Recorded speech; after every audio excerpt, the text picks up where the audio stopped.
ಅಂತ ಮಹಾಂತರ ಅಪ್ಪಣೆ ಪಡೆದು ಯಾವ ತಾಯಿ ಪಡ್ಡಲಿಗೆ ಹಿಡ್ಕೊಂಡು 5 ಮನಿ ಭಿಕ್ಷಾ ಬೇಡ್ಕೊಂಡು ಬಂದು ತಂದ ಪದಾರ್ಥವನ್ನು ಉಂಡು ರೋಗ ಕಳ್ಕೊಂಡಿದ್ಲಲ್ಲ ಅಂತ ಪಡ್ಡಲಿಗೆ ತಮಗೆ ಇವತ್ತು ಉಡಿ ತುಂಬ್ಯಾರ ಅನ್ನುವಂಥದ್ದನ್ನ ಬಹಳ ಹೆಮ್ಮೆಯಿಂದ ನಾವೆಲ್ಲರೂ ಹೇಳಬೇಕಾಗ್ತದೆ. ಪಡ್ಡಲಿಗೆ ಅಂದ್ರೆ ಅಹಂಕಾರ ನಾಶ ಮಾಡೋದು, ಅದರೊಳಗೆ ಹಾಕೊಂಡಿರುವಂತದ್ದನ್ನ ತೆಗೆದುಕೊಂಡು ಹೋಗಿ ತಾವು ಉಣ್ಣೋದು ಮತ್ 4 ಮಂದಿಗೆ ದಾಸೋಹ ಮಾಡುವಂತದ್ದಕ್ಕೆ ಪಡ್ಡಲಿಗೆಯನ್ನ ಉಪಯೋಗ ಮಾಡ್ಕೊಂತಾರ. ಅಂತದ್ದನ್ನ ಅಜ್ಜವ್ರು ಇವತ್ತಿನ ದಿವಸ ನಿಮ್ಗೆಲ್ಲರಿಗೂ ತುಂಬಿ ಎಲ್ಲರಿಗೂ ನಮ್ಮ ಮುನವಳ್ಳಿ ಅಜ್ಜವ್ರ ಮಠ ಅಂದ್ರೆ ಎಲ್ಲಾ ಸ್ತರದ ಎಲ್ಲಾ ಜನಗಳನ್ನ ಒಂದ್ ಹತ್ರ ಕೂಡಿಸ್ಕೊಂಡು ಎಲ್ಲರಿಗೂ ಗೌರವವನ್ನು ಕೊಡ್ತಕ್ಕಂತ ಒಂದು ಅಪರೂಪದ ಮಠ ಇದು. ಅವ್ರ ಚಿಂತನೆನೇ ಹಂಗದಾವ್. ನಾಡಿನ ಮೂಲೆಗಿರ್ತಕ್ಕಂಥ ವ್ಯಕ್ತಿಗಳನ್ನ ಮುನವಳ್ಳಿ ಕರ್ಕೊಂಡ್ಬರ್ಬೇಕು, ನೀವು ಪರಿಚಯ ಮಾಡಿಸ್ಬೇಕು, ಅವ್ರಿಗೆ ಗೌರವ ಕೊಟ್ಟು ಅವ್ರ ಸಮಾಜದಾಗ ಇನ್ನೂ ಬೆಳಿ ಹಂಗ್ ಮಾಡ್ಬೇಕು ಅನ್ನುವಂತ ಒಂದು ದೊಡ್ಡ ಚಿಂತನೆ. ಎಷ್ಟು ಮಂದಿ ಇಲ್ಲಿ ಪ್ರವಚನಕಾರಿಯಾಗಿ ಹೋಗ್ಯಾರ, ಅವರೆಲ್ಲ ಕರ್ನಾಟಕದ ತುಂಬಾ ಅದ್ಭುತ ಪ್ರವಚನಕಾರರಾಗಿ ಹೊರ ಹೊಮ್ಮ್ಯಾರ ಅಂದ್ರೆ ಅದಕ್ಕೆ ಮುನವಳ್ಳಿ ಅಜ್ಜರ ಆಶೀರ್ವಾದ ಬಾಳ ಐತಿ. ಇದು ಕೇಳಿದ ಮೇಲೆ ಚಪ್ಪಾಳಿ ಹೊಡಿಬೇಕಲ್ಲ, ಎಷ್ಟು ಗಟ್ಟುಳರು ಇರ್ಬೇಕು ನೀವು. ಅವಾಗ ಒಂದ್ ಸ್ವಲ್ಪ ಚಪ್ಪಾಳಿ ಹೊಡ್ಕೊಂತಾನೆ ಇರ್ಬೇಕು. ಇಲ್ಲಿ ಒಂದೇ ಮಾತನ್ನ ಹೇಳೋದಕ್ಕೆ ಇಚ್ಛೆ ಪಡ್ತೇನೆ, ಏನಂದ್ರ ಒಂದು ಊರಿಗೆ ಹೋಗ್ಬೇಕಾದ್ರೆ ಇಲ್ಲಿ ಕುಂತವ್ರು ಏನಾದಿರಲ್ಲ, ಯಾವ್ದಾದ್ರು ಒಂದು ಊರಿಗೆ ಹೋಗ್ಬೇಕಾದ್ರೆ ಎಷ್ಟು ತಯಾರಿ ಮಾಡ್ಕೊಂತೀರಿ ನೀವು? ಇವತ್ತು ವಸ್ತಿ ಅಮ್ಮ ಈ ಕಡೆ ನೋಡುವ, ಇಲ್ಲಿ ಈ ಕಡೆ ನೋಡು, ಈ ಕಡೆ. ಒಂದು ಊರಿಗೆ ಹೋಗ್ಬೇಕಾದ್ರೆ ಸಿಕ್ಕಾಪಟ್ಟಿ ತಯಾರಿ ಮಾಡ್ಕೋತೀರಿ. ನಮಗ್ ಬ್ರಷ್ ಐತೆ ಎಲ್ಲೋ, ಸೋಪ್ ಐತೆ ಎಲ್ಲೋ, ಹಚ್ಕೊಳಕ್ ಐತೆ ಎಲ್ಲೋ, ಡ್ರೆಸ್ ಇವನ್ ಹಾಕೋಬೇಕು ಅವನ್ ಹಾಕೋಬೇಕು. ಒಂದು ದಿವಸ ಮನೆ ಬಿಟ್ಟು ಬ್ಯಾರೆ ಊರಿಗೆ ಹೋಗ್ಬೇಕಾದ್ರೆ ಇಷ್ಟ ಕೊಂಡ ನೀವು ಪ್ರವಾಸಕ್ಕೆ ತಯಾರಿ ಮಾಡ್ಕೊಂತೀನಿ ಅನ್ನೋದಾದ್ರೆ, ಒಂದು ದಿವಸ ಈ ಜಗತ್ತು ಬಿಟ್ಟು ಹೋಗೋರು ಇದೀವಲ್ಲ, ಏನಾರು ತಯಾರಿ ಮಾಡ್ಕೊಂಡ್ರಿ? ಯಾರು ಒಬ್ಬರ ಇಲ್ಲಿ ಕುಂತವ್ರು ಯಾರ? ಬರೇ ಊರಿಂದ ಊರಿಗೆ ಹೋಗೋದಕ್ಕೆ ತಯಾರಿ ನಡೆದೈತೆ ಹೊರತಾಗಿ ಒಂದು ದಿವಸ ಈ ಜಗತ್ತನ್ನ ಬಿಟ್ಟು ನಾವು ಹೋಗೋದೀನಿ. ಹಾಗಾದ್ರೆ ಜಗತ್ತು ಬಿಟ್ಟು ಹೋದ ಮೇಲೆ ಮತ್ತೊಂದು ಲೋಕದಾಗ ಬದುಕಬೇಕಲ್ಲ, ಅಲ್ಲಿ ಏನು ತಯಾರಿ ಮಾಡ್ಕೊಂಡಿರಿ? ಈ ಊರಿಗೆ ನೋಡ್ಬೇಕು, ಹಂಗ ಮನೆ ಬಿಟ್ಟು ಇನ್ನು ಹಾಂಗ ಬಸ್ ಸ್ಟ್ಯಾಂಡ್ ಮುಟ್ಟಿರ್ತಾನ ಫೋನ್ ಬಂತ, ಆರಾಮದಿ ಇಲ್ಲ ಅಂತ. ಇನ್ನು ಹೋಗೇನ 10 ನಿಮಿಷ ಆಗೈತಿ. 10 ನಿಮಿಷದಾಗ ಏನ್ ಹಾಕಿದ್ದಿ ತಂತಿ ಮನ್ಯಾಗ? ಕೆಲವು ಮಂದಿ ನೋಡ್ಬೇಕು, ಹಂಗ ಹೋದ 10 ನಿಮಿಷಕ್ಕೊಮ್ಮೆ ಫೋನ್ ಹಚ್ಚೋದು, ಆರಾಮದಿರಿ? ಆರಾಮದೀನಿ. ಹೋದ್ರ ಇನ್ನು ಹೊಂಟಿನಿ, ಈಗ ಬಸ್ ಹತ್ತಾಕತ್ತೇನಿ. ಹೋಗ್ ಬಸ್ ಹತ್ನಿ ಕುಂತಿನ ಕೆಲಸ ಏನೈತಿ? ಹೊಳ್ಳ ಬಳ ಪರಿಚಯ ಇರೋರ ಇವ್ರ ಮನಿ ಬೇರೆದ್ರ ಪರಿಚಯನೇ ಇಲ್ಲ ಅವಂಗ. ಹೊಳ್ಳ ಬಳ ಫೋನ್ ಹಚ್ಚುದು, ಹಂಗಾತ್ ಹಿಂಗಾತ್, ಊಟ ಮಾಡಿರಿಲ್, ಅದನ್ ಮಾಡಿರಿಲ್. ಯಾಕ ನಿಮ್ ಮನಿ ಬಿಟ್ಟು ಹೋದ ಗುಟ್ಲೆ ಯಾರು ಉಪಾಸ ಕೂತಾರ ಮನ್ಯಾಗ? ಇಲ್ಲ. ಹೋಗಿ ಮುಟ್ಟಿ ಆ ಊರು ಬರುತ್ತನೂ ಹೊಳ್ಳ ಬಳ ಫೋನ್ ಹಚ್ಚಿ ವಿಚಾರ ಮಾಡ್ತಿ ಅನ್ನೋದಾದ್ರ, ಈ ಮನೆ ಬಿಟ್ಟು ಹೋಗಿದ್ದಕ್ಕೆ ಕಷ್ಟ ಕೊಂಡ ವಿಚಾರ ಮಾಡ್ತಿ ಅನ್ನೋದಾದ್ರ, ನಾವು ಮೊದಲು ಬಲ್ಲಿದ್ದ ಎಲ್ಲಿಂದ ಬಂದೀವಿ? ಮೊದಲು ಒಂದು ಮನೆಯಿಂದ ಬಂದೀವಲ್ಲ. ಪರಮಾತ್ಮ, ಈ ಆತ್ಮ ಎಲ್ಲಿಂದ ಬಂದದ ಅಂದ್ರೆ ಪರಮಾತ್ಮನ ಮನೆಯಿಂದ ಬಂದದ. ಆ ಪರಮಾತ್ಮನ ಮನೆ ಬಿಟ್ಟು ಈ ಆತ್ಮ ತಗೊಂಡು ಭೂಮಿಗೆ ಬಂದಿ ಅಂದ್ರೆ ಒಮ್ಮೆರ ಪರಮಾತ್ಮ ಫೋನ್ ಹಚ್ಚಿರ ಇಲ್ಲಿ ಕೂತ್ಕೊಂಡು ಈ ಮನಿ 30 ಸಲ ಹಚ್ತಿಯಲ್ಲಪ್ಪ, ಮತ್ ಅವಂಗ ಹಚ್ಬೇಕು. ಅಜ್ಜರ ಅವ್ನ ನಂಬರ್ ಗೊತ್ತಿದ್ರೆ ಹಚ್ತಿದ್ರಿ ಅಂತ ನೀವ್ ಅಂತೀರಿ. ಕರೆ ಅವಂದು ಒಂದ್ ನಂಬರ್ ಐತಿ. ಯಾವ್ದು ಅಂದ್ರೆ ಓಂ ನಮ ಶಿವಾಯ ಅನ್ನುವಂತ ಮಹಾಮಂತ್ರ ಏನೈತಲ್ಲ, ಇದು ಪರಮಾತ್ಮನ ಫೋನ್ ನಂಬರ್ ಅಂತ ತಿಳ್ಕೊಬೇಕು ನೀವು. ಇಲ್ಲಿ ಅವ್ರು ಎತ್ತಿದ್ರ ನೀವು ಮಾತಾಡ್ತೀರಿ, ಒಮ್ಮೆ ಅವ ಎತ್ತಿದ ಅಂದ್ರೆ ನೀವು ಇಲ್ಲಿಂದ ಜಗ ಬಿಟ್ಟಿರ್ತೀರಿ ಇಷ್ಟ. ಒಮ್ಮೆ ಅವ ಎತ್ತಿದ ಅಂದ್ರೆ ನಿಮ್ ಫೋನ್ ಕರೆ ವಿಚಾರ ಮಾಡಿ ಎತ್ತಿದ ಅಂದ್ರೆ ಮುಗ್ದೈತೆ ಅಂತ ನಿಮ್ ಸಂತ ಅಷ್ಟ. ಆದ್ರ ಅವ ಎತ್ತಿದ ಅಂತಂದ್ರ ಜಗತ್ತಿನ ತುಂಬಾ ಫೋನ್ ಹಚ್ತಾರ.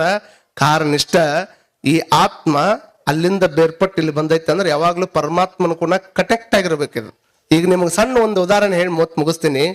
ಒಂದು ಮೊಬೈಲ್ ಫೋನ್ ಅದಾವ, ಎಲ್ಲರ ಕೈಯಾಗನು ಮೊಬೈಲ್ ಫೋನ್ ಅದಾವ. ಮೊಬೈಲ್ ನೊಳಗೆ ಬಹಳಷ್ಟು ಆವಿಷ್ಕಾರವನ್ನು ಇವತ್ತಿನ ದಿನಮಾನದಾಗ ಮಾಡ್ಯಾರ. ಆದ್ರ ತಲೆಗಿಟ್ಕೊಳ್ರಿ, ಎಷ್ಟೇ ದೊಡ್ಡ ಆವಿಷ್ಕಾರವನ್ನು ಮೊಬೈಲ್ನಾಗ ಮಾಡ್ಯಾರ ಅಂದ್ರೂ ಸಹಿತ ಮೊಬೈಲ್ ನೊಳಗೆ 270 ಮೆಗಾ ಪಿಕ್ಸೆಲ್ ದಾಟಿ ಕ್ಯಾಮ್ರಾ ಕಂಡು ಹಿಡಿದಿಲ್ಲ. ಇನ್ನು 270 ಮೆಗಾ ಪಿಕ್ಸೆಲ್ ದಾಟಿ ಕ್ಯಾಮ್ರಾ ಕಂಡು ಹಿಡಿದಿಲ್ಲ. ಇದ್ರ ವಿಚಾರ ಮಾಡ್ಕೊಳ್ರಿ, ಇಷ್ಟು ಮೆಗಾ ಪಿಕ್ಸೆಲ್ ಕ್ಯಾಮ್ರಾವನ್ನ ಮೊಬೈಲ್ನಾಗ ಇಷ್ಟು ಟೆಕ್ನಾಲಜಿ ಬಳಸಿದ್ರು ಕಂಡು ಹಿಡಿಯಕ್ ಆಗಿಲ್ಲ. ಆದ್ರ ಕಣ್ಣಿನೊಳಗೆ ಎಷ್ಟು ಮೆಗಾ ಪಿಕ್ಸೆಲ್ ಇಟ್ಟನ್ ಭಗವಂತ ಅಂದ್ರೆ 570 ಮೆಗಾ ಪಿಕ್ಸೆಲ್ ಕಣ್ಣಿನೊಳಗೆ ಫಿಕ್ಸ್ ಮಾಡಿ ಕಳಿಸನಲ್ಲ. ಭಗವಂತನ ಕ್ಯಾಮ್ರಾ ಹೆಂಗಿರ್ಬೇಕು ಅನ್ನುವಂಥದ್ದು ಎಷ್ಟು ವಿಚಾರ ಮಾಡ್ಕೊಡ್ರಿ. ಹಿಂಗ ಜೂಮ್ ಹಾಕ್ಬೇಕಂದ್ರ ಹೊರಗಿನವ್ರನ್ನ ಜೂಮ್ ಮಾಡಿ ಅವ್ರನ್ನ ತಗೊಂಡು ಬಂದು ನೋಡ್ಬೇಕು. ಆದ್ರ ಕಣ್ಣು ಹಂಗಲ್ಲ, ಎಷ್ಟರ ದೂರ ನಿಂತಿರ್ಲಿ ಸುಮ್ಮನೆ ಇಲ್ಲಿ ಕುತ್ಕೊಂಡು ವಿತಿನ್ ಸೆಕೆಂಡ್ ಒಳಗೆ ಜೂಮ್ ಹಾಕಿದ್ರೆ ಅವ್ರು ಕಾಣ್ತಾರ. ಇದು ಯಾವಾಗಾರ ಒಮ್ಮೆ ಸ್ಟೋರೇಜ್ ತುಂಬತೈತಿ. ನನ್ನೊಳಗೆ ಒಂದು ಸ್ಟೋರೇಜ್ ಐತಿ, ಅದಕ್ಕೆ ಮೆದುಳು ಅಂತಾರ.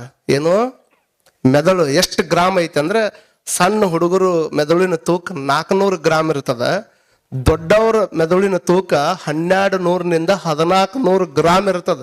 1200 ಹಿಡ್ಕೊಂಡು 1400 ಗ್ರಾಮ್ ಇರತಕ್ಕಂತ ಮೆದುಳಿನೊಳಗೆ ಎಂದ ಹುಟ್ಟಿದ ಅಂದಲಿಂದ ಎಷ್ಟು ಮಂದಿ ನೋಡಿದ್ರು ಕ್ಯಾಪ್ಚರ್ ಮಾಡುವಂತ ದೊಡ್ಡ ತಾಕತ್ತಿ ಮೆದುಳಿನಾಗ ಇಟ್ಟಾನಲ್ಲ ಭಗವಂತ.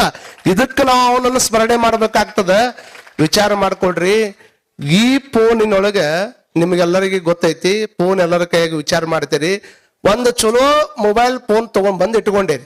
ಆ ಮೊಬೈಲ್ ಫೋನ್ ಚಂದ ಕೆಲಸ ಮಾಡ್ಬೇಕಂದ್ರೆ ಅದ್ರಾಗ ಏನಿರ್ಬೇಕು? ಸಿಮ್ ಕಾರ್ಡ್ ಐತಿ, ರೊಕ್ಕ ಹಾಕ್ಸಿರಿ, ರೀಚಾರ್ಜ್ ಮಾಡಿರಿ, ಬ್ಯಾಟ್ರಿ ಫುಲ್ ಆಗೈತಿ, ಆದ್ರೂ ಫೋನ್ ವರ್ಕ್ ಆಗಕತ್ತಿಲ್ಲ ಅಂದ್ರೆ ಏನ್ ತಿಳ್ಕೊಳ್ಳೋರು ನೀವು? ಏನಾಗೈತಿ ಅಂತ ತಿಳ್ಕೊಳ್ಳೋರು? ನೆಟ್ವರ್ಕ್ ಬೇಕದಕ್ಕ. ಏನ್ ಬೇಕು? ಇಲ್ಲ, ಮೊಬೈಲ್ ಬಹಳ ಚಲೋ ಐತ್ರಿ, ಕಿಮ್ಮತ್ತಿಂದ ಐತಿ, ಅದರೊಳಗೆ ಸಿಕ್ಕಾಪಟ್ಟಿ ಬ್ಯಾಟ್ರಿ ಫುಲ್ ಐತಿ, ಮತ್ತ ರೊಕ್ಕನೂ ರೀಚಾರ್ಜ್ ಮಾಡೀನಿ, ಆದ್ರೂ ನನ್ನ ಫೋನ್ ಉಪಯೋಗಕ್ಕೆ ಬರುವಲ್ಲು ಅಂತಂದ್ರ ನೀನು ನೆಟ್ವರ್ಕ್ ಕ್ಷೇತ್ರದಾಗ ಇಲ್ಲ ಅಂತದ ಅರ್ಥ. ನೆಟ್ವರ್ಕ್ ನೊಳಗೆ ಇರ್ಲಾರ್ದನ ನಮ್ಮ ಕೈಯಾಗ 1,00,000 ರೂಪಾಯಿ ಮೊಬೈಲ್ ಇದ್ರು ಸಹಿತ ಅದೇನು ಕೆಲಸ ಮಾಡೋಂಗಿಲ್ಲ. ನೆಟ್ವರ್ಕ್ ಕನೆಕ್ಟ್ ಇದ್ರೆ ಮಾತ್ರ ಮೊಬೈಲ್ ಹೆಂಗ ಕೆಲಸ ಮಾಡ್ತದ, ಹಂಗ ನಿನ್ನ ಹತ್ರ ಸಿಕ್ಕಾಪಟ್ಟೆ ರೊಕ್ಕ ಇರ್ಲಿ, ದುಡ್ಡು ಇರ್ಲಿ, ದೊಡ್ಡ ಹುದ್ದೆ ಇರ್ಲಿ, ಇಷ್ಟೆಲ್ಲ ಇದ್ರು ಸಹಿತ ಈ ಆತ್ಮ ಅನ್ನುವಂತ ಮೊಬೈಲ್ ಪರಮಾತ್ಮನ ಕೂಟ ಕನೆಕ್ಟ್ ಇರಲಿಲ್ಲ ಅಂದ್ರೆ ಈ ಮೊಬೈಲ್ ಕೆಲಸ ಮಾಡೋದಿಲ್ಲ ಅನ್ನುವಂತ ಸತ್ಯ ತಿಳ್ಸಾಕನ ಪೂಜೆ ಅರಳಿಕಟ್ಟೆ ಸ್ವಾಮಿಗಳು ಬಂದಾರ ಅನ್ನುವಂಥದ್ದನ್ನ ನಾವೆಲ್ಲ ಅರ್ಥ ಮಾಡ್ಕೊಳ್ಬೇಕಾಗ್ತದೆ. ಹೋಗೋ ತಯಾರಿಯನ್ನ ನಾವು ಮಾಡ್ಕೋಬೇಕು. ಯಾಕಂತಂದ್ರೆ ಇಲ್ಲಿರ್ತಕ್ಕಂತಹ ಹೋಗೋ ದಾರಿ ಒಳಗ ಗೈಡ್ ಮಾಡೋರು ರಗಡ್ ಮಂದಿ ಸಿಗ್ತಾರ, ನಮ್ಗೆ ಗೈಡ್ ಮಾಡ್ತಾರ, ನಮ್ಗೆ ಪದೇ ಪದೇ ಹೇಳ್ತಾರೆ ಹಿಂಗ್ ಹೋಗ್ಬೇಕು, ಎಡಕ್ ಹೋಗ್ರಿ, ರೆಕ್ಟ್ ಹೊಡ್ರಿ, ಲೆಫ್ಟ್ ಟರ್ನ್ ತಗೊಳ್ರಿ, ಗೋ ಹೈ, ಡೆಡ್ ಹ್ಯಾಂಡ್ ಅಂತ ತಿಳ್ಕೊಂಡು ಹೇಳ್ತಾರ. ಆದ್ರೆ ಮುಂದೇನು ಪ್ರಯಾಣ ಮಾಡ್ತೀವಲ್ಲ ಅದನ್ನು ತೋರ್ಸಕ್ಕೆ ಯಾರು ಇಲ್ಲ. ಹಾಗಾಗಿ ಕೊನೆಯದಾಗಿ ಇಷ್ಟೇ ತಿಳ್ಕೊಳ್ಬೇಕು. ಒಬ್ಬ ಜೋಗತಿ ಮಂಜಮ್ಮ ಅನ್ನುವಂತ ಒಬ್ಬ ತೃತೀಯ ಲಿಂಗಿಯಾಗಿರ್ತಕ್ಕಂಥ ಒಬ್ಬ ಸಮಾಜದ ವ್ಯಕ್ತಿ ಇವತ್ತಿನ ದಿವಸ ಪದ್ಮಶ್ರೀ ಪ್ರಶಸ್ತಿಯನ್ನು ತೆಗೆದುಕೊಂಡು ಇವತ್ತಿನ ದಿವಸ ಮುರುಘಾಶ್ರೀ ಪ್ರಶಸ್ತಿ ತೆಗೆದುಕೊಂತಾರ ಅಂದ್ರೆ ಅವ್ರ ಹಿಂದೆ ಅಡ್ಡಾಡಿ ಬಂದಿರುವಂತ ಸ್ಟ್ರಗಲ್ ಏನೈತಲ್ಲ ಅದನ್ನ ನಾವು ನೋಡ್ಬೇಕಾಗೈತಿ. ಒಂದು ಹಳ್ಳಿ ಒಳಗೆ ಹೋಗಿರ್ತಾರ ಇವ್ರ ಗುರು ಮಂಜಮ್ಮ. ನೋಡ್ರಿ, ಮನೆಯಿಂದ ಹೊರಗೆ ಹಾಕಿರ್ತಕ್ಕಂಥ ಈ ಹುಡುಗನನ್ನ ಎತ್ತಕೊಂಡು ಲಾಲನೆ ಪಾಲನೆ ಪೋಷಣೆಯನ್ನ ಮಾಡಿರ್ತಕ್ಕಂಥ ಒಬ್ಬ ಹೆಣ್ಮಗಳು ಅಂದ್ರೆ ಅದು ಜೋಗತಿ ಮಂಚಮ್ಮ ಅಂತ ಹೇಳ್ಕೊಂಡು. ಮಂಚಮ್ಮ ಅಂತಾಳ, ಆ ಮನೆಯವ್ರು ಹೊರಗೆ ಹಾಕಿದ್ರೆ ಏನಾಯ್ತು, ನಾನ್ ನಿನಗೆ ವಿದ್ಯೆ ಕಲಿಸ್ತೀನಿ ಬಾ ಅಂತ ತಿಳ್ಕೊಂಡು ಮನಿ ಬಿಟ್ಟು ಬಂದಿರತಕ್ಕಂಥ ಹುಡುಗಗ್ ವಿದ್ಯಾ ಕೊಟ್ಟು ಜಾನಪದ ಕಲೆಯನ್ನ ಈ ಜಗತ್ತಿಗೆ, ಬಹುತೇಕ ನಿಮಗೆ ಗೊತ್ತಿರಲಿ, ಉತ್ತರ ಕರ್ನಾಟಕದ ಈ ಒಂದು ಅದ್ಭುತವಾಗಿರ್ತಕ್ಕಂಥ ಜಾನಪದ ನೃತ್ಯವನ್ನ ರಾಷ್ಟ್ರಕ್ಕೆ ತೆಗೆದುಕೊಂಡು ಹೋಗಿರ್ತಕ್ಕಂಥ ಕೀರ್ತಿ ಅದು ಜೋಗತಿ ಮಂಜಮ್ಮಗೆ ಸಲ್ಲತೈತೆ ಅನ್ನುವಂಥದ್ದು ಗೊತ್ತಿರಲಿ ನಿಮಗೆ. ಬಹಳ ವಿಶೇಷವಾಗಿ ಇವತ್ತು ತೃತೀಯ ಲಿಂಗಿಗಳು ಕೈತ ಇವತ್ತು ಹೇಳಿದ್ರಲ್ಲ, ಅವ್ರು ಬಸ್ ಸ್ಟ್ಯಾಂಡ್ನಾಗ ಭಿಕ್ಷಾ ಬೇಡ್ತಾರ, ಮತ್ತೊಂದ್ ಕಡೆ ಹೋಗ್ತಾರ. ಆದ್ರೆ ಇವತ್ತು ಕಾಲ ಎಷ್ಟು ಬದಲಾಗೈತೆ ಅಂದ್ರೆ ಇವತ್ತು ತೃತೀಯ ಲಿಂಗಿ ಆಗಿರ್ತಕ್ಕಂಥವ್ರು ಒಬ್ಬ ಸುಬ್ಮಂ ಮೌಸಿಕ ಅನ್ನುವಂತ ಒಬ್ಬ ಹೆಣ್ಮಗಳು ಮಧ್ಯಪ್ರದೇಶದೊಳಗೆ MLA ಆಗ್ಯಾಳ. ತೃತೀಯ ಲಿಂಗಿ ಒಬ್ಬರು ನ್ಯಾಯಾಧೀಶ ಆಕ್ಕಾರ, ಇನ್ನೊಬ್ಬರು ಡಾಕ್ಟರ್ ಆಕ್ಕಾರ. ಸಮಾಜದೊಳಗೆ ನಾವ್ ಹ್ಯಾಗ್ ಹುಡ್ತೀವಿ ಅನ್ನುವಂಥದ್ದು ಮುಖ್ಯ ಅಲ್ಲ, ನಾವ್ ಹಿಂಗ ಹುಟ್ಟಬೇಕಂತ ಯಾರೇನು ಅಪ್ಲಿಕೇಶನ್ ಹಾಕೊಂಡು ಹುಟ್ಟ್ಯಾರ, ನಾ ಹೆಣ್ಣ ಆಗ್ಬೇಕು, ನಾ ಗಂಡ ಆಗ್ಬೇಕು, ನಾ ಇಂಥವ್ರ ಮನ್ಯಾಗನ ಹುಟ್ಟಬೇಕು, ಇಂಥವ್ರ ಮನ್ಯಾಗನ ಹುಟ್ಟಬೇಕು ಅಂತ ತಿಳ್ಕೊಂಡು ಯಾರು ಅಪ್ಲಿಕೇಶನ್ ಹಾಕಿಲ್ಲ. ಆದ್ರೆ ಪರಮಾತ್ಮ ಹೆಂಗ ಹುಟ್ಸ್ಯಾನ ಹಂಗ ನಾವು ಒಪ್ಕೋಬೇಕಲ್ಲ, ನಾವ್ ಹಂಗ ಬದುಕಬೇಕಲ್ಲ. ಆದ್ರೆ ಅವ ಕೊಟ್ಟ ಬದುಕನ್ನ ನಾವು ಹೆಂಗ ಸಾರ್ಥಕ ಮಾಡ್ಕೋತೀವಿ ಅನ್ನೋದ್ರ ಮೇಲೆ ನಮ್ ಜೀವನ ನಿಂತಿರ್ತದ. ಎಲ್ಲರೂ ಒಂದ್ ದಿವ್ಸ ಇಲ್ಲಿದ್ದವ್ರು ಹೋಗವ್ರೆ, ಎಷ್ಟು ದಿವ್ಸ ನೀವು ಏನ್ ಬೇಕಾದ್ ಮಾಡಿದ್ರು ಸಹಿತ ನಾವು ಹೋಗತ್ತೀವಿ ಅನ್ನೋದು ಸತ್ಯ ಎಲ್ಲರಿಗೂ ಗೊತ್ತದ. ಹೋಗುದ್ರೊಳಗೆ ಪರಮಾತ್ಮ ನೇರವಾಗಿ ಬಂದ ಯಾವ ಕೆಲಸವನ್ನ ಸ್ವತಃ ತಾನೇ ಮಾಡಕ್ ಆಗುದಿಲ್ಲ, ಅಂತಹ ಕೆಲಸವನ್ನ ಮಾಡೋದಕ್ಕೆ ನಮ್ಮನ್ನ ನಿಮ್ಮನ್ನ ಈ ಭೂಮಿ ಮೇಲೆ ತಂದು ಬಿಟ್ಟಾನನ್ನುವಂತ ಅರಿವು ಯಾರಿಗಿರ್ತದ ಅವ್ರು ಮಾತ್ರ ಸಮಾಜದಾಗ ಒಂದು ಒಳ್ಳೆ ಕೆಲಸ ಮಾಡಿ ಹೋಗಕ್ ಸಾಧ್ಯ ಐತೆ ಅನ್ನುವಂಥದ್ದನ್ನ ತಾವೆಲ್ಲ ತಲೆಯಾಗಿ ಇಟ್ಕೋಬೇಕು ಅನ್ನುವಂಥದ್ದನ್ನ ಈ ಸಂದರ್ಭದೊಳಗೆ ಹೇಳ್ತಾ, ಅಂತ ಮಂಜಮ್ಮನವರನ್ನ ಗುರುತಿಸಿ ಸಮಾಜದೊಳಗೆ ಅವ್ರನ್ನ ಕರ್ಕೊಂಬರೋದೇನು ಉದ್ದೇಶ, ಕಾರಣ ಎಷ್ಟು ಹೀಯಾಡಿಸಿದವ್ರು ಅದಾರ ಅವ್ರ ಹಿಂದೆ. ಒಂದು ಹಳ್ಳಿಗೆ ಹೋದ್ರೆ ಇವ್ರನ್ನ ಬಹಳ ಹೀಯಾಡಿಸಿದ್ರಂತ. ಒಂದೇ ದಿವಸ ಅವ್ರು ಒಂದು ಇಂಟರ್ವ್ಯೂದಾಗ ಹೇಳ್ತಿದ್ರು, ಒಂದೇ ಹಳ್ಳಿಗೆ ಹೋದಾಗ ಬಹಳ ಮಂದಿ ಇವ್ರನ್ನ ಕಂಡು ಕೂಡ್ಲೆ ನೋಡ್ತಾರಲ್ಲ, ಹೀಯಾಳಿಸಿದ್ರು, ಕಲ್ಲು ಒಗಿಬೇಕು ಅಂದ್ರು, ಭಿಕ್ಷೆ ಬೇಡಕ್ ಬಂದಾರ ಅಂದ್ರು. ಆದ್ರೆ ಯಾವ ವ್ಯಕ್ತಿಗಳು ಮುಂಜಾನೆ ಹೀಯಾಳಿಸಿದ್ರು, ರಾತ್ರಿ ಇವ್ರ ನೃತ್ಯವನ್ನು ನೋಡಿ ಮತ್ತೆ ಮರುದಿವ್ಸ ಬಂದು ಕಾಲಿಗೆ ಬಿದ್ದಿದ್ರು. ಇದು ನನ್ನ ಜೀವನದ ಸಾಧನೆ ಅಂತ ತಿಳ್ಕೊಂಡು ಮಂಜಮ್ಮ ಹೇಳ್ತಾರ. ಅವತ್ತು ನಡೆದಿರ್ತಕ್ಕಂಥ ಹೀಯಾಳಿಸಿದ ನೋಟ ಇವತ್ತು ಭಾರತದ ರಾಷ್ಟ್ರಪತಿಗಳು ಕರೆದು ಪದ್ಮಶ್ರೀ ಗೌರವ ಕೊಡುವಷ್ಟು ಮೆಟ್ಟಿಗೆ ಅವ್ರು ಬೆಳೆದಾರ ಅಂತಂದ್ರೆ ನಮ್ಮ ಸಾಧನೆ ನಮ್ಮನ್ನು ಮೆತ್ತರಕ್ಕೆ ಕರ್ಕೊಂಡು ಹೋಗೈತೆ ಹೊರತಾಗಿ ಸಾಧನೆ ಮಾಡೋದಂದ್ರೆ ಸಕ್ಸಸ್ ಅನ್ನುವಂಥದ್ದು ಹೆಂಗಂತ ಮಾಡ್ರಿ. ನೀವು ಕುಂತಲ್ಲೇ ಏನಾದ್ರೂ ಬಟ್ಟೆ ಬೇಕಂದ್ರೆ ಫ್ಲಿಪ್ಕಾರ್ಟ್ ಅದವ್ರು ತಂದು ಕೊಡ್ತಾರ, ತಲೆಗಿರ್ಲಿ JH. ಕುಂತಲ್ಲೇ ನಿಮಗೇನಾದ್ರೂ ಬಟ್ಟೆ ಬೇಕಾದ್ರೆ ಫ್ಲಿಪ್ಕಾರ್ಟ್ ಅದವ್ರು ತಂದು ಕೊಡ್ತಾರ. ನಿಮಗ ಕುಂತಲ್ಲಿನೇ ಏನಾದ್ರೂ ಒಂದಿಷ್ಟು ಬೇರೆ ಸಾಮಾನು ಬೇಕಾಗಿತ್ತು ಅಂದ್ರೆ ಮನಿ ಸಾಮಾನು ಬೇಕಾಗಿತ್ತು ಅಂದ್ರೆ ಬಿಗ್ ಬಾಸ್ಕೆಟ್ದವ್ರು ತಂದು ಕೊಡ್ತಾರ. ಅದ್ರ ಜೊತೆಗೆ ಕುಂತಲ್ಲೇ ಊಟ ಬೇಕಾಗೈತೆ ಅಂದ್ರೆ ನಿಮ್ಗೆ ಸ್ವಿಗ್ಗಿಯವ್ರು ತಂದು ಕೊಡ್ತಾರ, ಜೊಮ್ಯಾಟೋದವ್ರು ತಂದು ಕೊಡ್ತಾರ. ಆದ್ರೆ ಕುಂತಲ್ಲೇ ಯಶಸ್ ಅನ್ನು ತಂದು ಕೊಡುವಂತ ವ್ಯಕ್ತಿಗಳು ಜಗತ್ತಿನಾಗ ಯಾರು ಇಲ್ಲ. ಯಶಸ್ ಅನ್ನುವಂತದ್ದು ನಿನ್ನ ಕರ್ಕೊಂಡು ಹೋಗುವಂತ ಲಿಫ್ಟ್ ಅಲ್ಲ, ಅದು ಮೆಟ್ಲಿದ್ದಂಗ ಅದನ್ನ ಹತ್ಕೊಂಡು ಹೋಗೇ ಸಾಧನೆ ಮಾಡ್ಬೇಕೆ ಹೊರತಾಗಿ ಅದನ್ನ ಯಾರು ಕೂಡ ಕರ್ಕೊಂಡು ಹೋಗಂಗಿಲ್ಲ ಅನ್ನುವಂಥ ಸತ್ಯ ನಿಮ್ಗೆ ಗೊತ್ತಿರ್ಬೇಕು. ಮಂಜಮ್ಮ ಬಂದಿದ್ದ ಹಂಗ. ಹಾಗಾಗಿ ಅಂತ ದೊಡ್ಡ ಶಿಖರವನ್ನು ಏರಿ ಇವತ್ತು ದಾಳ ಮಂದಿಗೆ ಆಶ್ರಯವನ್ನು ಕೊಟ್ಟಾಳ. ಜಗತ್ನ್ಯಾಗ ನಿಮ್ಗೆ ಇಷ್ಟ ಗೊತ್ತಿದ್ದು ಬಿಡ್ಲಿ, ಅವ್ರ ಜೀವನದಾಗನು ಹೊರತಿಲ್ಲ, ಸ್ವಾಮೀಜಿಯವ್ರ ಜೀವನದಾಗನು ಹೊರತಿಲ್ಲ. ಎಲ್ಲಾರ ಜೀವನದೊಳಗನು ಅಪಮಾನಕ್ಕೆ ಸಿಗಲಾರ್ದನ, ಅವಮಾನಕ್ಕೆ ಗುರಿ ಆಗ್ಲಾರ್ದನ ದೊಡ್ಡವರಾದವ್ರ ಚರಿತ್ರೆ ಇಲ್ಲ. ಯಾರಿಲ್ಲ ಅಂತ ತಿಳ್ಕೊಳಕ್ ಹೋಗ್ಬೇಡ್ರಿ ನೀವು. ಅಪಮಾನಕ್ಕೆ ಒಳಗಾದವರು, ಅನುಮಾನಕ್ಕೆ ಒಳಗಾದವರು ಅವರ ಜಗತ್ನ್ಯಾಗ ಸನ್ಮಾನಕ್ಕೆ ಒಳಗಾಗಿರ್ತಾರ ಅನ್ನುವಂಥ ಸತ್ಯ ನಿಮ್ಗೆಲ್ಲ ಗೊತ್ತಾಗ್ಬೇಕಾಗ್ತದ. ನೋಡ್ರಿ, ಒಂದ್ ಕಡೆ ಕಾಡಿನೊಳಗ ಬೆಂಕಿ ಹತ್ತಬೇಕಾದ್ರ ಗಿಡ ಉಜ್ಜಿದ್ರ ಅಲ್ಲಿ ಬೆಂಕಿ ಹತ್ತೈತಿ. ಕಾಡಿನೊಳಗ ಗಿಡ ಉಜ್ಜಿದ್ರ ಒಂದಕ್ಕೊಂದು ಘರ್ಷಣೆ ಆದ್ರ ಕಾಡಿನೊಳಗ ಬೆಂಕಿ ಹತ್ತದ. ಮನೆಯಾಗ ಬೆಂಕಿ ಹಚ್ಚಬೇಕಾದ್ರ ಒಂದಿಷ್ಟು ಕಡ್ಡಿ ಕೆರೆದ ಬೆಂಕಿ ಹಚ್ಚಬೇಕಾಗ್ತದ. ಇನ್ನಷ್ಟು ಏನ್ ಗ್ಯಾಸ್ ಅದಾವಲ್ಲ, ಗ್ಯಾಸ್ ಬೆಂಕಿಯನ್ನ ಅದನ್ನ ನಂದಿಸ್ಬೇಕಾದ್ರ ಏನ್ ಮಾಡ್ತೀರಿ? ಲೈಟರ್ ಐತೆ, ಅದಕ್ಕೆ ಲೈಟರ್ ಅದನ್ನ ತಗೊಂಡು ಹಿಂಗ ಅಷ್ಟೋದು ಹೊಡೆದ್ರ ಅಲ್ಲಿ ಬೆಂಕಿ ಹತ್ತತ್ತ. ಕಾಡಿನೊಳಗೆ ಬೆಂಕಿ ಹತ್ತಬೇಕಾದ್ರ ಮರ ಘರ್ಷಣೆ ಹಾಕಬೇಕು. ಇಲ್ಲಿ ಮನ್ಯಾಗ ಬೆಂಕಿ ಹಚ್ಚಬೇಕಾದ್ರೆ ಒಂದು ಕಡ್ಡಿ ಪೆಟ್ಟಿಗೆರ್ ಇರಬೇಕು, ಇಲ್ಲ ಒಂದು ಲೈಟರ್ ಇರಬೇಕು. ಆದ್ರ ಹೊರಗಿನ ಬೆಂಕಿ ಹಚ್ಚೋದಕ್ಕೆ ಇವು ಸಾಧನ ಬೇಕು. ಇನ್ನು ನಿಮ್ಗೆ ಆಗಲಾರ್ದವ್ರು ಹೊಟ್ಟಾಗಿ ಬೆಂಕಿ ಹತ್ತಬೇಕಂದ್ರೆ ನೀವೇನು ಮಾಡೋದ್ ಬೇಕಾಗಿಲ್ಲ. ಅವ್ರಕ್ಕಿಂತ ಚಲೋ ಕೆಲಸ ಮಾಡಿ 4 ಮಂದಿ ಕಡೆ ಅಂತ ಸೈ ಅನ್ಸ್ಕೊಂಡು ಎಷ್ಟು ಚಂದ ಬದುಕ್ ಮಾಡಾಕತ್ತಾನಂತ ತಿಳ್ಕೊಂಡ್ಬಿಟ್ರೆ ಆಟೋಮೆಟಿಕ್ ಬೆಂಕಿ ಹತ್ತಿ ಬಿಡ್ತದ ನೋಡ್ರಿ ಅವ್ರ ಹೊಟ್ಟಾಗಿ. ಮತ್ತೆ ಇದಕ್ಕೂ ಚಪ್ಪಾಳಿ ಹೊಡಿತಿರೋದು ನೀವು ಗಟ್ಟೋಳವ್ರ. ಅದಕ್ಕೆ ಹಂಗ ಮಾಡುವಂತ ಪ್ರಯತ್ನ ಮಾಡುವಂಗಿಲ್ಲ. ಕಾರಣ ಇಷ್ಟೇ, ನಾದ್ಯವಾದಷ್ಟು ಆನಂದವಾದ ಬದುಕನ್ನು ಬದುಕಬೇಕು. ಮತ್ತೊಮ್ಮೆ ಪರಮ ಪೂಜ್ಯರ ಶ್ರೀಪಾದಕ್ಕೆ, ಯಾಕಂದ್ರೆ ಬೆಟಗೇರಿ ಅಜ್ಜವ್ರು ಯವ್ವ ಮುಗಿಸ್ರ ಯವ್ವ ಸಾಕು, ಇಷ್ಟ ತಿಳ್ಕೊಂಡು ಬದುಕುವಂತಹದ್ದು. ಜಗತ್ತಿನೊಳಗೆ ಬಹಳ ದೊಡ್ಡ ಜನ ಬದುಕಿ ಹೋಗ್ಯಾರ. ಅವ್ರಂಗ ನಾವು ಒಂದ್ ಸ್ವಲ್ಪ ಏನಾರ ಮಾಡ್ಬೇಕಲ್ಲ, ಮುದುಕ್ ಬಂದ್ಬಿಟ್ಟಾವಲ್ಲ. ಜಸ್ಟ್ ಈಗಿನ ರೇಷೋ ಪ್ರಕಾರ 75 ವರ್ಷ ಅಷ್ಟೇ ರೀ ಸರ್ ನಾವು ಬದುಕೋದು. 75 ವರ್ಷ ಆದ್ಮೇಲೆ ಬದುಕಕ್ ಆಗೋದಿಲ್ಲ ನಮ್ಗೆ. ಮೊದಲು ಹೇಳ್ತಿದ್ರು 100, 120 ಅಂತ, ಈಗ 75ಕ್ಕೆ ಬಂದ್ ಅಂತೈತಿ. ಅದ್ರಾಗ ಹೋಗಿದ್ವ ಭಾಳ ಅದಾವ, ಇನ್ನು ಉಳಿದಿದ್ವಿ ಎಷ್ಟು ಅದಾವ ವಿಚಾರ ಮಾಡ್ಕೊಡ್ರಿ. ದಿವ್ಸಕ್ಕೆ 1 ವರ್ಷಕ್ಕೆ 385 ದಿವಸ.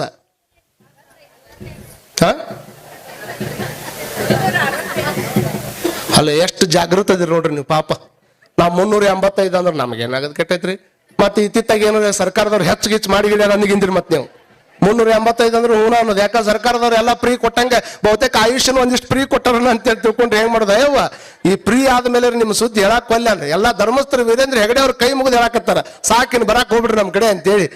ಅಷ್ಟ್ರ ಮೆಟ್ಟಿಗೆ ನನಗ್ ಹೆಮ್ಮೆ ಅನ್ಸದೇನು, ನಿಮಗೂ ಫ್ರೀ ಬಿಟ್ಟಾವು, ಧರ್ಮಸ್ಥಳ ಮಠ ಮಂದಿರ ತುಂಬ ತುಳ್ಕಾಕತ್ತಾವ. ಮತ್ತೆ ಹಿಂದೆ ನಿಂತ ಅಣ್ಣಗಳಿಗೆ ಫ್ರೀ ಬಿಟ್ಟಿದ್ರೆ ಬರೀ ಗೋವಾನ ಆ ಕಡೆನ ಹೋಗಿದ್ರ ಅವ್ರ ಮಠ ಗಿಟ ನೋಡನ್ ತಡಿ ಆಮೇಲೆ ಅಂತೇಳಿ. ಆದ್ರೆ ನಿಮಗ್ ಕೊಟ್ಟ ಪುಣ್ಯ ಮಾಡ್ಯಾರ. ಎಷ್ಟೋ ಮಂದಿಗೆ ಅನುಕೂಲ ಆಗೈತಿ. ಫ್ರೀ ಅನ್ನುವಂಥದ್ದು ಏನೈತಲ್ಲ, ಎಷ್ಟೋ ಮಂದಿ ತಾಯಿಯಂದರಿಗೆ ಮುಂಜಾನೆ ಹೋಗಿ ಸಂಜೆ ಮುಂದೆ ದುಡ್ಕೊಂಡ್ ಬರೋರಿಗೆ ಕಾಯಿಪಲ್ಯ ಮಾರ್ಕೊಂಬರೋ ಎಷ್ಟು ಮಂದಿಗೆ ಅನುಕೂಲ ಆಗ್ಯದ. ಇಷ್ಟ ತಿಳ್ಕೊಬೇಕು. ಸಮಾಜದಾಗ ನನಗೂ ಒಂದು ಅವಕಾಶ ಕೊಟ್ಟಾನ ಭಗವಂತ. ತಮಿಳುನಾಡಿನೊಳಗೆ ಪಾಲನ್ ಸುಂದರಂ ಅಂತ ಒಬ್ಬ ವ್ಯಕ್ತಿಗಳದಾರ. ಅವ್ರ ಹೆಸರೇನು? ಪಾಲನ್ ಸುಂದರಂ ಅಂತ ಹೇಳ್ಕೊಂಡು ವೈಕುಂಠದೊಳಗ ಒಂದು ಕಾಲೇಜಿನ ಗ್ರಂಥ ಪಾಲಕರವರು. ಗ್ರಂಥ ಪಾಲಕರಾಗಿ ಕೆಲಸ ಮಾಡುವಂತ ಒಬ್ಬ ಪಾಲನ್ ಸುಂದರಂ ಅನ್ನುವಂತ ಒಬ್ಬ ವ್ಯಕ್ತಿ ಏನ್ ಸಾಧನೆ ಮಾಡ್ಯಾನ ಅಂತಂದ್ರ ಗೊತ್ತಿರ್ಲಿ, 35 ವರ್ಷದಿಂದ ಅವ ಏನು ಗ್ರಂಥ ಪಾಲನೆ ಮಾಡುವಂತ ಹಣ ಬರ್ತಿತ್ತಲ್ಲ ತಿಂಗಳಿಗೆ, ಆ ಅಷ್ಟು ಹಣವನ್ನು ಯಾರಿಗ್ ಕೊಟ್ಟಾನಂದ್ರ ತನ್ನ ವೈಯಕ್ತಿಕ ₹1 ರೊಕ್ಕ ಖರ್ಚು ಮಾಡ್ಲಾರ್ದಂಗ ಯಾರು ಬಡ ಮಕ್ಕಳದಾರ, ಯಾರು ಓದಾಕ ಆಗೋದಿಲ್ಲ, ಯಾರಿಗೆ ಆರೋಗ್ಯದ ತೊಂದರೆ ಐತಿ ಅಂತ ಮಕ್ಕಳಿಗೆ 35 ವರ್ಷದಿಂದ ತನ್ನ ಹಣವನ್ನು ಕೊಟ್ಟು ಬಂದಿರತಕ್ಕಂಥ ವ್ಯಕ್ತಿ ಸುಂದರ್ ಪಾಲನ್ ಅನ್ನುವಂತ ವ್ಯಕ್ತಿ. ಇಷ್ಟೇ ಆದ್ರೂ ದೊಡ್ಡವರಾಗೋದಿಲ್ಲ. ಅವ್ರಿಗೆ ಮುಂದೆ 35 ವರ್ಷ ಆದ ಮೇಲೆ ರಿಟೈರ್ಡ್ ಆಯ್ತು. ರಿಟೈರ್ಡ್ ಆಗಿ ಬಂದು 10 ಲಕ್ಷ ರೂಪಾಯಿ ಪೆನ್ಷನ್ ಬಂತು ಅವ್ರಿಗೆ. ಪೆನ್ಷನ್ ಬಂದ ಹಣವನ್ನು ಸಹಿತ ಸಮಾಜಕ್ಕನ ಕೊಟ್ರು. ಸಮಾಜಕ್ಕೆ ಕೊಟ್ಟು ಅಷ್ಟ ಮುಗಿಲಿಲ್ಲ, ಮುಂದೇನು ಅವ್ರ ಸಂಬಂಧಿಕ ಪಿತ್ರಾರ್ಜಿತ ಆಸ್ತಿ ಬಂದಿತ್ತಲ್ಲ ಅದನ್ನು ಮತ್ತೊಬ್ಬರಿಗೆನ ಕೊಟ್ರು. ಯಾರೋ ಒಬ್ಬರು ಹೋಗಿ ಕೇಳಿದ್ರಂತ, ನಿಮಗ್ ಬಂದಿದ್ದು ಸಮಾಜಕ್ಕೆ ಕೊಟ್ಟಿರಿ, ನಿಮ್ಮ ಶಿಕ್ಷಣ ನೀವೇನು ಕಲಿತು ನೌಕರಿ ತಗೊಂಡಿದ್ರಲ್ಲ ಆ ತಿಂಗಳು ಪಗಾರನ್ನು ಮತ್ತೊಬ್ಬರಿಗೆ ಕೊಟ್ಟಿರಿ, ನಿಮಗಾಗಿ ಏನ್ ಮಾಡ್ಕೋತೀರಿ ಅಂತ ಕೇಳಿದ್ರೆ ಅವ್ರ ಉತ್ತರ ಎಷ್ಟು ಚಂದ ಇತ್ತಂದ್ರ, ಬಂದಿದ್ದೆಲ್ಲ ನನಗೆ ಬರ್ಲಿ ಅನ್ನುವಂತ ನಾವೆಲ್ಲೇ ಇದ್ದಿದ್ದೆಲ್ಲ ಮತ್ತೊಬ್ಬರಿಗೆ ಹೋಗ್ಲಿ ಅಂತ ತಿಳ್ಕೊಂಡು ವಿಚಾರ ಮಾಡಿ ಅವ್ರಂತಾರ ಏನ್ ಹೇಳಿದ್ರಂದ್ರ, ನೋಡ್ರಿ ನಾನು ಮುಂಜಾನೆಯಿಂದ ಸಾಯಂಕಾಲ ಗೌರ್ಮೆಂಟ್ ಸರ್ವೆಂಟ್ ಆಗಿ ದುಡಿದಿದ್ದು ನಾಡಿನ ಬಡ ಮಕ್ಕಳಿಗೆ ಕೊಡ್ತೀನಿ. ನನ್ನ ಹೊಟ್ಟಿ ತುಂಬಿಸೋದಕ್ಕಾಗಿ ರಾತ್ರಿ ಮತ್ತೊಂದು ಬೇಕರಿ ಒಳಗ ಒಂದು ರೆಸ್ಟೋರೆಂಟ್ ನೊಳಗ ಅಲ್ಪ ಸ್ವಲ್ಪ ಕೆಲಸ ಮಾಡಿ ನನ್ನ ಹೊಟ್ಟಿ ತುಂಬುದಕ್ಕೆ ಎಷ್ಟು ಬೇಕು ಅಷ್ಟು ಕೆಲಸ ಮಾಡಿ ಬಂದು ರೊಕ್ಕದೊಳಗೆ ನನ್ನ ಜೀವನ ಮಾಡ್ತೀನಿ ಅಂತ ತಿಳ್ಕೊಂಡು ಹೇಳುವಂತ ವ್ಯಕ್ತಿಗೆ ನೋಡ್ರಿ, ಅಮೆರಿಕ ಸಂಸ್ಥೆ ಜಗತ್ತಿನ ಅದ್ಭುತ ವ್ಯಕ್ತಿ ಅಂತ ತಿಳ್ಕೊಂಡು ಕರೆದು ಸನ್ಮಾನ ಮಾಡಿ 30 ಕೋಟಿ ರೂಪಾಯಿ ಬಹುಮಾನವನ್ನ ಪಾಲನ್ ಸುಂದರಂ ಅವರು ಕೊಡ್ತಾರ ಅಂತಂದ್ರೆ ವಿಚಾರ ಮಾಡ್ಕೋಬೇಕು ನೀವು. 30 ಕೋಟಿ ಬಂದ ಮೇಲೆ ಇಷ್ಟು ದಿವಸ ಮಾಡಿದ್ದೆ 30 ಕೋಟಿ ಬಂತು, ಇನ್ ಯಾವ್ದಾರ ದೇಶದಾಗ ನಾವು ಒಂದು ಮನಿ ತಗೋಬೇಕಂತ ವಿಚಾರ ಮಾಡ್ಲಿಲ್ಲ. ನನ್ನ ಜೀವನ ಅಂದ್ರನೇ ಕೊಡೋದಂತ ತಿಳ್ಕೊಂಡು ಆ 30 ಕೋಟಿನೂ ಸಹಿತ ಅವರು ಸಮಾಜಕ್ಕನ ಕೊಟ್ರು. ಅವತ್ತು 30 ಕೋಟಿ ಕೊಡುವಂತ ಟೈಮ್ದೊಳಗೆ ರಜನಿಕಾಂತ್ ಮಗ್ಗಲ್ಲ ಕುಂತಿದ್ರು. ಅವ್ರಂತಾರ, ಜೀವನ ಪೂರ್ತಿ ಮತ್ತೊಬ್ಬರಿಗೆ ಕೊಟ್ಟ ಜೀವನ ಮಾಡಕತ್ತೀರಿ ಅಂದ್ರೆ ಅಂತಿಮ ಕಾಲದೊಳಗೆ ನಿಮ್ಮನ್ನ ಯಾರು ನೋಡ್ಕೊತಾರ? ನೀವು ಸಮಾಜದ ದತ್ತಕ್ ತಗೊಂಡಿರಿ, ನಾನು ಅಷ್ಟು ಮಕ್ಕಳನ್ನ ದತ್ತಕ್ ತಗೊಳಕ್ ಆಗಿಲ್ಲ. ನಿಮ್ಮಂತ ಒಬ್ಬ ವ್ಯಕ್ತಿಯನ್ನ ನನ್ನ ತಂದೆಯಾಗಿ ನಾನು ಸ್ವೀಕಾರ ಮಾಡ್ತೀನಿ, ನಿಮ್ದೆಲ್ಲಾ ಮುಂದೆ ನಾನ್ ನೋಡ್ಕೋತೀನಿ ಅಂತ ತಿಳ್ಕೊಂಡು ರಜನಿಕಾಂತ್ ಹೇಳ್ತಾನಂದ್ರೆ ಸಮಾಜದಾಗಿಂತ ಅವರು ಬದುಕ್ಯಾರ. ನಿಮ್ಮ ಮಕ್ಕಳಿಗೆ ಬಟ್ಟೆ ಕೊಡ್ರಿ, ಮತ್ತೊಂದು ಕೊಡ್ರಿ, ಎಲ್ಲ ಕೊಡ್ರಿ, ಅದು ಸಮಾಜದ ಮಕ್ಕಳಿಗೆ ಒಂದಿಷ್ಟು ಕೊಡುವಂತ ಪ್ರಯತ್ನವನ್ನು ಮಾಡಿದ್ರೆ ಜೀವನ ಬಹಳ ಚಂದ ಆಕೈತಿ ಅನ್ನುವಂತ ಮಾತನ್ನ ಹೇಳಿ ಮುನವಳ್ಳಿ ಅಜ್ಜಾರ ಪ್ರೇಮ ನಮ್ಮನ್ನೆಲ್ಲ ತಗೊಂಡು ಹೋಗಿ ಒಂದು ಮಠಕ್ಕೆ ಮಾಡಿ ಇವತ್ತು ಒಂದು ಜಗದಾಗ ಕುಂದರಿಸಿ ಆ ಮಠದ ಉದ್ಧಾರ ಆಗೈತಿ, ಆ ಮಠದ ಜೀರ್ಣೋದ್ಧಾರ ಆಗೈತಿ ಅಂದ್ರೆ ಅದಕ್ಕೆ ದೊಡ್ಡ ಶಕ್ತಿ ನಮ್ಮ ಗುರುಗಳಾಗಿರ್ತಕ್ಕಂಥ ಮುರುಗೇಂದ್ರ ಅಜ್ಜವ್ರು ಅನ್ನುವಂಥದ್ದನ್ನು ಈ ಸಂದರ್ಭದೊಳಗೆ ಹೇಳ್ತಾ, ಅವ್ರ ಕೈಗುಣ ಎಷ್ಟು ಚಲೋ ಐತಿ ಅಂದ್ರ ಯಾವ ಮಠಕ್ಕಾದ್ರೆ ಸ್ವಾಮಿಯನ್ನು ಮಾಡ್ಲಿ, ಇವತ್ತು ಯಾವ ಮಠಕ್ಕೆ ಮಾಡ್ಬೇಕಂದ್ರೂ ಕಾಂಟ್ರವರ್ಸಿ ಭಾಳ ಅದಾವ, ಸಮಸ್ಯೆ ಸಮಾಜದೊಳಗೆ 108 ದಿವಸಕ್ಕೆ ಹೇಳ್ಕೊಂತ ಹೊಂಟಾವ. ಆದ್ರೆ ಮುನವಳ್ಳಿ ಅಜ್ಜವ್ರು ಯಾವ ಜಗದಾಗ ಹೋಗಿ ನಿಂತ್ಕೊಂಡು ಒಂದು ಮಠದ ಮರಿ ಮಾಡ್ತೀನಂತ ಅವ್ರೇನು ಜವಾಬ್ದಾರಿ ತಗೊಂಡಾರ, ಆ ಎಲ್ಲ ಮಠಗಳು ಬಹಳ ಉತ್ತುಂಗಕ್ಕಾಗಿ ಅದಾವ ಅಂತಂದ್ರೆ ಅದು ಅವ್ರ ಕೈಗುಣ ಅನ್ನುವಂಥದ್ದನ್ನು ನಾವು ಈ ಸಂದರ್ಭದೊಳಗೆ ಹೇಳೋದಕ್ಕೆ